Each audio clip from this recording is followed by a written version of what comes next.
Hello, ಏನ ಮಚ್ಚ ಫೋನೇ ಇಲ್ಲ ದುಬೈಗೆ ಹೋದ್ಮೇಲೆ? ಸ್ವಲ್ಪ ಕೆಲ್ಸ ಇತ್ತು ಮಚ್ಚ. ಮತ್ತೆ ಹೆಂಗೈತೆ ದುಬೈ? ಇಲ್ಲೆಲ್ಲ ಹೆವಿ ಟೆಕ್ನಾಲಜಿ ಮಚ್ಚ ಇಲ್ಲಿ. ಹೌದಾ? ಎಷ್ಟೇ ಜೋರಾಗಿ ಮಳೆ ಬರ್ಲಿ 2 ನಿಮಿಷಕ್ಕೆ ಒಂದು ಚೂರು ನೀರ್ ಕಾಣಿಸಲ್ಲ ಇಲ್ಲೆಲ್ಲ. ಮತ್ತೆ ಮಚ್ಚ ಅಲ್ಲೆಲ್ಲ ಹೆಂಗೆ ಮಳೆ ಬಂದ್ರೆ? ಇಲ್ಲೂ ಅಷ್ಟೇ ಮಚ್ಚ, ಸೇಮ್. ಹೌದಾ? ಎಷ್ಟೇ ಜೋರಾಗಿ ಮಳೆ ಬಂದ್ರು 2 ನಿಮಿಷ ರೋಡೇ ಕಾಣಿಸಲ್ಲ. ಅವಾಗ್ಲೇ ನಮ್ ಫ್ರೆಂಡ್ ಹಿಂಗೆ ಸ್ವಿಗ್ಗಿ ಮಾಡ್ತಿದ್ನಾ? ಹೋಯ್ತಾನೆ ಎದೆವರೆಗೂ ನೀರ್ ಬಂದ್ಬಿಟ್ಟೈತೆ. ಅಯ್ಯೋ, ಆಮೇಲೆ ಹಂಗೋ ಅಣ್ಣ ಪರವಾಗಿಲ್ಲ ಅಂತ ಹೋಯ್ತಾನೆ, ಆರ್ಡರ್ ಎಲ್ಲ ಕೇಳ್ಕೊಂಡು ಹೋಗ್ಬಿಟ್ಟೈತೆ. ಆರ್ಡರ್ ಕೇಳ್ಕೊಂಡು ಹೊಂಟೋಯ್ತಾ? ಸರಿ ಹೋಗ್ಲಿ ಅಂತ ಗಾಡಿ ಸೈಡ್ಗೆ ಹಾಕ್ಬಿಟ್ಟು ಹೆಂಗ ಹೋಗ್ ಕಷ್ಟಪಟ್ಟು ಆರ್ಡರ್ ತಗೊಂಬಂದ. ಇವಾಗ ಗಾಡಿ ಎಲ್ಲೋ ಕೇಳ್ಕೊಂಡು ಹೋಗ್ಬಿಟ್ಟೈತೆ. ಆಮೇಲೆ ನೇತ್ರಾವತಿಯಲ್ಲಿ 3 ಸತಿ ಮುಳುಗಿದಾವಲ್ವಾ? ಆ ತರ 100 ಸತಿ ಮುಳುಗಿದ ಗಾಡಿಯಲ್ಲಿ ಸ್ಟಾರ್ಟ್ ಆಗ ಸಿಕ್ಕಿಲ್ಲ.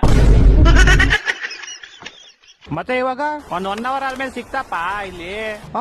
ಯಾರ ಗೋಳಿ ಮಕ್ಳು ಗಾಡಿ ಟೈರ್ ಬಿಚ್ಕೊಂಡು ಹೋಗ್ಬಿಟ್ಟು ಅದೇಂಗ ನೀರೊಳಗಡೆ ಬಿಚ್ಕೊಂಡು ಹೋಗ್ಬಿಡ್ತಾರೆ, ಅಲ್ಲೆಲ್ಲ ಬಿದೋಗಿರುತ್ತೆ ನೋಡು. ನಾನು ಹಂಗೆ ಅನ್ಕೊಂಡೆಪ್ಪ. ಆದ್ರೆ ನಾವೀಗಿರೋದು ಶಿವಾಜಿನಗರಲ್ಲಿ. ಗಾಡಿ ತೇಳ್ಕೊಂಡ್ ಶಿವಾಜಿನಗರ್ಗೆ ಹೋಗ್ಬಿಡ್ತಾ? ಇಲ್ಲೆಲ್ಲ ಗೊತ್ತಲ್ಲ ನಿಂಗೆ, ಇಂಟರ್ನ್ಯಾಷನಲ್ ಚಾಂಪಿಯನ್ ಲೆವೆಲ್ ಸಿಮ್ಮರ್ಸ್ ಇರೋದಿಲ್ಲಿ. ಏನ್ ಬಸ್ ಕಾಸಿರೋ ಅಂತ ಕಾಂಪಿಟಿಷನ್ ಹೋಗಲ್ಲ ಅಷ್ಟೇ.